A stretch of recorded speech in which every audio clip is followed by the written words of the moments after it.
Hello students, 3.6 का पहला question तो आप कर ही चुके हैं पिछले वीडियो में। तो आज सेकंड क्वेश्चन करते हैं, शाब्दिक समस्याएं या वर्ड प्रॉब्लम्स। बड़ा इंपॉर्टेंट क्वेश्चन है। ऋतु धारा के अनुकूल, धारा मतलब वो पानी की जो धारा है, ऋतु धारा के अनुकूल 2 घंटे में 20 किलोमीटर तैर सकती है। और धारा के प्रतिकूल, धारा के प्रतिकूल का अर्थ है कि ऋतु एक दिशा में तैर रही है ऐसे, और धारा उसके विपरीत दिशा में जा रही है। तो ऐसे में क्या होगा, ऋतु जो तैर रही है उसकी जो गति है वो धारा रोकेगी, गति को कम करेगी वो, ठीक है। तो धारा के प्रतिकूल कहते हैं। तो वो 2 घंटे में 4 किलोमीटर तैर सकती है। उसकी स्थिर जल में चाल, तैरने की चाल, स्थिर जल मतलब जब पानी रुका हुआ, धारा चल नहीं रही, तथा धारा की चाल ज्ञात कीजिए। ये ठीक है, ये प्रश्न है तो बड़ा इंपॉर्टेंट प्रश्न है। तो आइए देखते हैं आपने इसमें करना क्या है। 2 चीज़ें हैं, एक तो स्थिर जल में तैरने की चाल और दूसरी है धारा की चाल, ठीक है। तो माना ऋतु की स्थिर जल में तैरने की चाल x किलोमीटर प्रति घंटा है और धारा की चाल y किलोमीटर प्रति घंटा। सबसे पहले तो ये 2 चर हो गए आपके। अब 2 चीज़ें हैं इसमें, धारा के अनुकूल, धारा के अनुकूल जब चलेगी ऋतु की, अभी धारा के स्थिर जल में तैरने की चाल तो आपने x मानी है, लेकिन धारा के अनुकूल क्या चाल होगी। धारा के अनुकूल जब वो जाएगी तो धारा की चाल और उसकी चाल दोनों मिल जाएंगी, जुड़ जाएंगी, और वो तेज़ गति से जाएगी। तो ऋतु की जो धारा के अनुकूल चाल है वो होगी ऋतु की जो स्थिर जल की चाल थी, और उसमें धारा की चाल जुड़ जाएगी, ठीक है। धारा के अनुकूल चाल में प्लस हो जाएगी। अब प्रतिकूल में क्या होगा, प्रतिकूल में जो ऋतु की स्थिर जल में तैरने की चाल है x, वो घटेगी। कितनी घटेगी, जितनी धारा की चाल है, क्योंकि धारा उल्टी दिशा में बह रही है तो वो उसे कम करने की कोशिश करेगी। तो x यानी कि ऋतु की स्थिर जल में तैरने की चाल में से y माइनस होगा, ठीक है। ये बहुत इंपॉर्टेंट चीज़ है। धारा के अनुकूल, अनुकूल में प्लस चिन्ह लगेगा, प्रतिकूल में माइनस लगेगा। जो स्थिर जल वाली चाल है उसमें से धारा की चाल माइनस की है। अब एक फॉर्मूला आपने पढ़ा होगा, समय बराबर दूरी बटे चाल, ये लग जाएगा इसमें।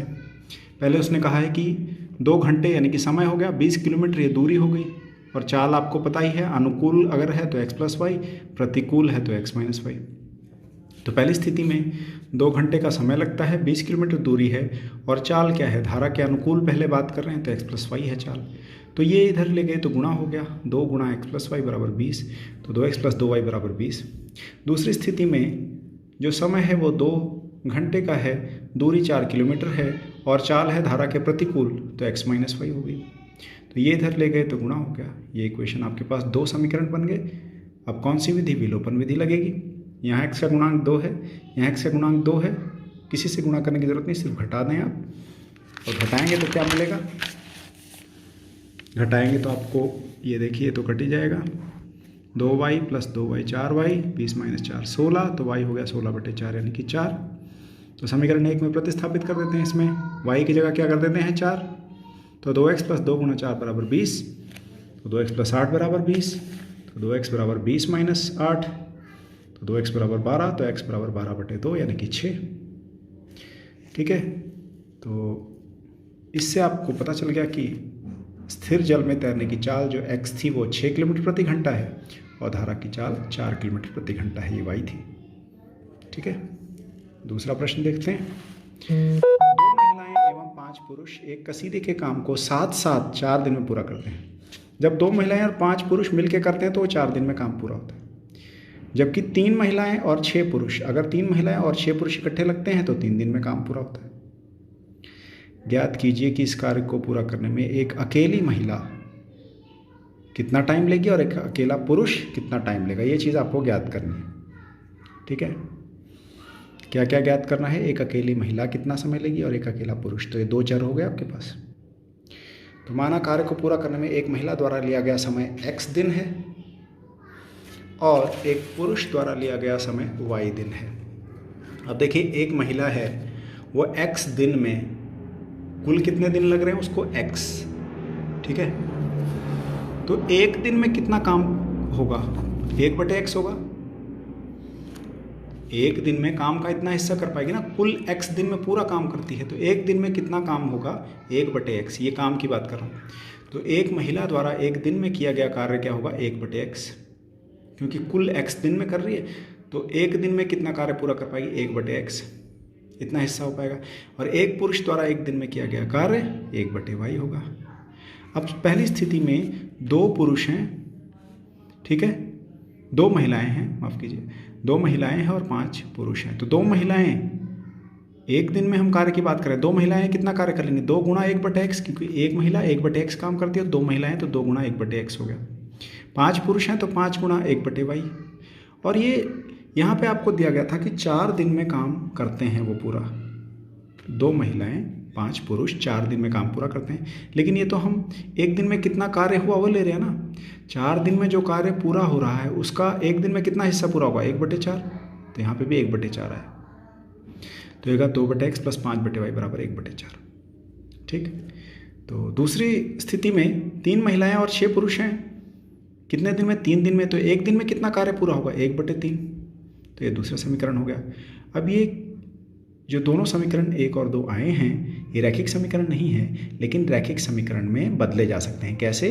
अगर आप इस 1/x को 3 गुणा 1/x, इसको u ले लें तो 3 गुणा u हो जाएगा, इसको v ले लें 1/y को तो 6v हो जाएगा। पिछले वीडियो में आपने किया था ना ये, तो वैसे ही करना है। मान लीजिए कि 1/x को u और 1/y को v ले लेते हैं, तो यहाँ हो गया 2 गुणा u प्लस 5 गुणा v बराबर 1/4। और इसी तरह दूसरा ये 1/4, नीचे 4 है, 4 इन दोनों से गुणा होगा ऐसे, तो ये गुणा किया, 4 दूनी 8, 4 5 20, तो पहला समीकरण एक ये बन गया। इसको 3 मान लीजिए, क्योंकि पहले 1 और 2 मान चुके हैं आप। दूसरे में 3u प्लस 6v बराबर 1/3, 3 इधर गुणा कर दीजिए तो ये बन गया। अब ये 2 समीकरण आपको हल करने हैं।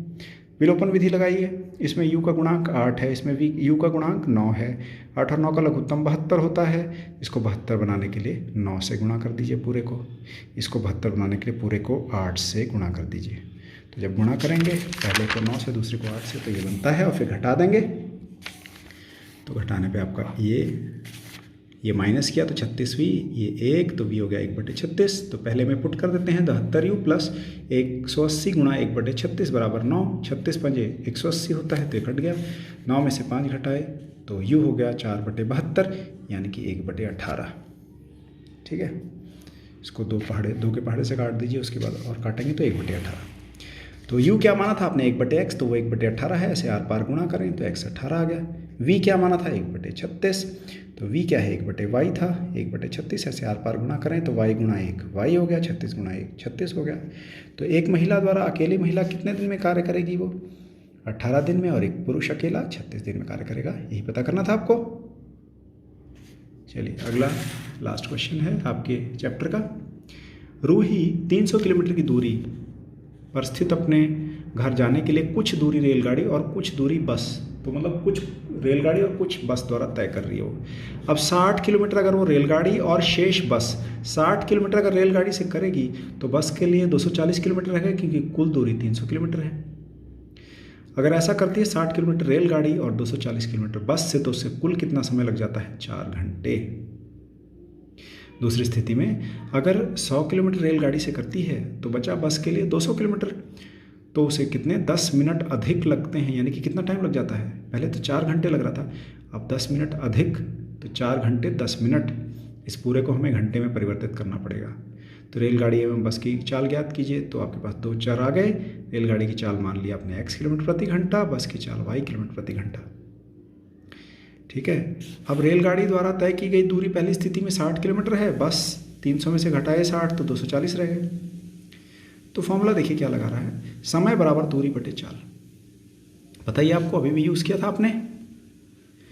तो समय पहली स्थिति में, समय आप देखिए कितना है। पहली स्थिति में आपको रेलगाड़ी द्वारा 60 किलोमीटर जाना है, समय निकालेंगे तो समय आ जाएगा, दूरी कितनी है 60 किलोमीटर, और रेलगाड़ी की चाल कितनी है x, तो रेलगाड़ी द्वारा लिया गया समय 60/x हो गया। और बस कितनी दूर जाएगी 240 किलोमीटर, चाल क्या है 240, चाल y है, 240/y हो गया समय। समय आ गए किसका, रेलगाड़ी का और बस का, लेकिन कुल समय कितना दिया उसने 4 घंटे। तो इन दोनों का योग करें, जोड़ करें तो बराबर 4 आ जाएगा, क्योंकि ये रेलगाड़ी द्वारा 60 किलोमीटर के लिए लिया गया समय था और ये बस द्वारा लिया गया समय, और कुल समय 4 घंटे। अगली स्थिति में समय है 4 घंटे 10 मिनट, क्योंकि उसने कहा है कि 10 मिनट अधिक लगते हैं। तो 100 किलोमीटर रेलगाड़ी से और शेष यानी कि 200 किलोमीटर बस से। तो आप ये देखिए कि रेलगाड़ी द्वारा लिया गया समय कितना हो जाएगा, 100/x हो जाएगा, और बस द्वारा लिया गया समय 200/y हो जाएगा।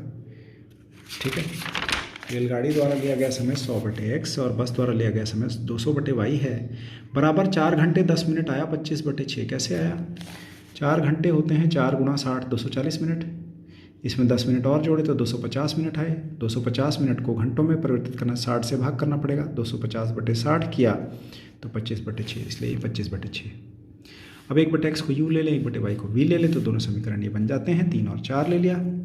ठीक है, अब यहाँ u का गुणांक 60 है, यहाँ 600 है, तो इस पूरे को 10 से अगर गुणा कर दें तो 600 बन जाता है यहाँ, और 10 से गुणा करके जो भी बनेगा वो लिख देंगे, तो दोनों के गुणांक बराबर हो जाएंगे। 10 से गुणा किया पहले को और दूसरा ऐसे ही लिखा, तो ये बन गया आपके पास। फिर घटाया तो ये कट गया, ये घटाया तो 1200v बराबर 15v बराबर 15/1200, जो कि 1/80 आ गया। ठीक है, फिर पहले समीकरण में प्रतिस्थापित किया तो 60u + 240 × 1/80 बराबर 4, तो ये 8 × 3 = 24 हो गया, तो यहाँ 3 बच गया। घटाया तो u आ गया 60u बराबर 1, u बराबर 1/60। u क्या था? 1/x, तो x ऐसे गुणा किया तो 60, और y आ गया आपका 80। तो रेलगाड़ी की चाल हो गई 60 किलोमीटर प्रति घंटे और बस की चाल हो गई आपकी 80 किलोमीटर प्रति घंटे। तो ये आपका चैप्टर ख़त्म हो जाता है। ठीक है, ये आपने अच्छी तरह कर लेना है। इस वीडियो में इतना ही, अगली वीडियो तक प्रैक्टिस करते रहिए। All the best.